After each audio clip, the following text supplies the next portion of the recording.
वह ईरान के प्रस्ताव से संतुष्ट नहीं है, सेटिस्फाइड नहीं है डोनाल्ड ट्रंप।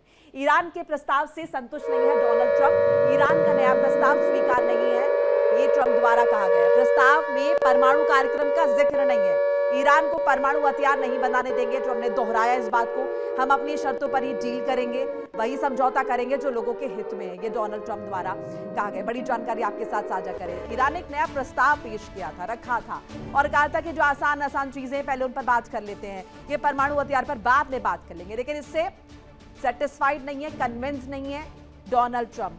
और ज्यादा इंफॉर्मेशन के लिए नासिर खान का रुख करेंगे, मेरे साथ मेरे सहयोगी जुड़ रहे हैं। नासिर, एक जो कोशिश ईरान की तरफ से की गई थी एक नया प्रस्ताव भेजकर कि जो आसान शर्तें उन पर बात कर लेते हैं, वो तो सिरे से खारिज होती हुई नजर आ रही है डोनाल्ड ट्रंप द्वारा। यानी क्या ये माने एक बार फिर से बातचीत को ठंडे बस्ती में डाला जा रहा है? बिल्कुल, देखिए मोनिका, जो बातचीत होने वाली है उसमें कई सारी टर्म्स एंड कंडीशंस रखी गई थी, लेकिन जो छोटी छोटी कंडीशंस है जो ईरान भी जो एक्सेप्ट कर सकता है, यूएस भी एक्सेप्ट कर रहा है, उन पे दोनों का जो रुख हमने देखा कि वो मान नहीं रहे। लेकिन सबसे बड़ा मेन मुद्दा जो बना है, एक तो वो न्यूक्लियर वेपन्स, जो न्यूक्लियर वेपन्स ईरान बना रहा है उस पे बना हुआ है, उस पे जो है ईरान, यूएसए का साफ कहना है कि हम ईरान को जो है न्यूक्लियर पावर बनने नहीं देंगे, न्यूक्लियर वेपन्स उनको बनाने नहीं देंगे, वो इनको किसी भी हाल में वापस करना है। इससे पहले जो स्टेटमेंट्स हमने देखी उसमें कहा गया है या तो वापस करेंगे या तो हम छीन के लेंगे, ये बात भी सामने आई थी। लेकिन उसके बाद हमने देखा ईरान की तरफ से जो उन्होंने स्टेटमेंट दिया उसमें वो जो है वो खड़ी उतरी। लेकिन यूएस की तरफ से कई सारे स्टेटमेंट जो है उसमें बदलाव देखने को मिला। कुछ ऐसे कंडीशन जो है जिसपे ईरान भी जो विलिंग है और यूएस भी विलिंग है, लेकिन कुछ ऐसी शर्तें हैं जो मेन शर्तें जिन पे जो पीसफुल टॉक्स में वो बिगड़ गए। और जो अब कहीं ना कहीं ये नासिर, ये जो परमाणु हथियार समझौते का जिक्र डोनाल्ड ट्रंप कर रहे हैं और इसी पर बात अभी नहीं करना चाहता ईरान, ऐसा तो लग रहा है बातचीत आसानी से नहीं हो पाएगी। मैं आपके पास लौट रही हूँ, एक और अपडेट जरा दर्शकों को बताते चले। संयुक्त राष्ट्र महासचिव का हॉर्मुज को लेकर बड़ा स्टेटमेंट आया। यूएन महासचिव का हॉर्मुज को लेकर बड़ा बयान, स्ट्रेट ऑफ हॉर्मुज को लेकर यूएन ने सलाह दी है। गुटरेस ने हॉर्मुज स्ट्रेट खोलने की अपील की है, यह अपील की गई है संयुक्त राष्ट्र की तरफ से। स्ट्रेट ऑफ हॉर्मुज जो कि अगर हम देखें लंबे समय से बाधित नजर आ रहा है, अमेरिका की नाकाबंदी और वहीं ईरान की जिद के चलते, उसे लेकर अब यूएन की तरफ से यह स्टेटमेंट, यूएन महासचिव ने हॉर्मुज को लेकर बड़ा बयान दिया है। नासिर, यूएन अगर हम देखें संयुक्त राष्ट्र महासचिव का ये जो स्टेटमेंट है, ये जो अपील है हॉर्मुज को लेकर, क्या इसका कोई इंपैक्ट होगा?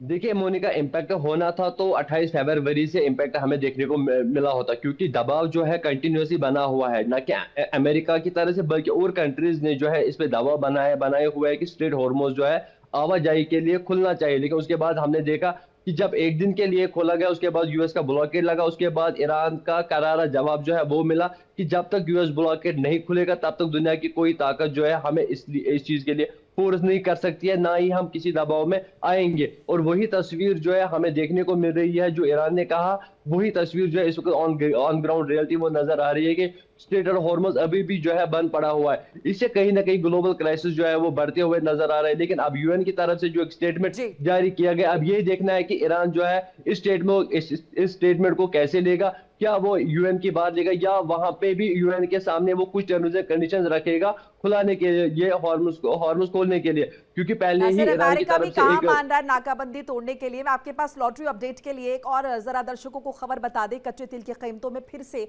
उछाल जो है वो देखने को मिला है। ब्रेंट क्रूड में लगातार उछाल जारी है और 0.4% की बढ़त दर्ज की गई है।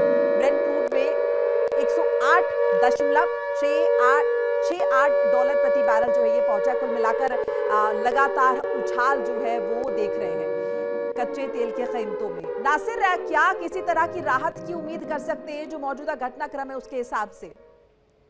देखिए मोनिका, जब तक स्ट्रेट ऑफ हॉर्मुज बंद रहेगा तब तक यही तस्वीरें हमें देखने को मिलेगी। तब तक जो है क्रूड ऑयल में प्राइसेस जो है वो हाई होने के ज्यादा चांसेस है रादर देन कि इसके प्राइसेस जो है वो नीचे चले। आपको याद होगा कि जब स्ट्रेट ऑफ हॉर्मुज खोला गया तब जो है मार्केट में जो क्रूड ऑयल है उसकी कीमतें कितनी नीचे आई, लेकिन जब फिर से एक बार बंद किया गया उसके बाद जो है शॉर्टेज के जो तस्वीरें हैं वो नजर आई, उससे कहीं ना कहीं इम्पैक्ट जो है पूरे विश्व में पड़ रहा है। और जो क्रूड ऑयल है इसमें भी जो प्राइसेस हाई होने के ज्यादा चांसेस है रादर देन कि इसमें जो है कमी देखने को मिल सकती है। उसके साथ साथ अगर देखा जाएगा कि ईरान की तरफ से ईरान में जो स्टील एक्सपोर्ट है उसको भी जो है बैन किया गया, जो हिट हुआ था एयर स्ट्राइक जब की गई थी ईरान पे, उसमें भी वो हिट हुआ था। एक्सपोर्ट वो स्टील जो कर रहे हैं वो भी हिट हुआ है, उसको भी एक्सपोर्ट करने के लिए जो है बैन उन्होंने लगाई दी है। उससे कहीं ना कहीं ये साफ लगता है कि जो चीज एक्सपोर्ट वहां से होती है, चाहे स्ट्रेट ऑफ हॉर्मुज की बात करें, स्टील की बात करें या वहां की अन्य चीजों की अगर बात करेंगे, तो उसमें कहीं ना कहीं असर देखने को मिलता है। और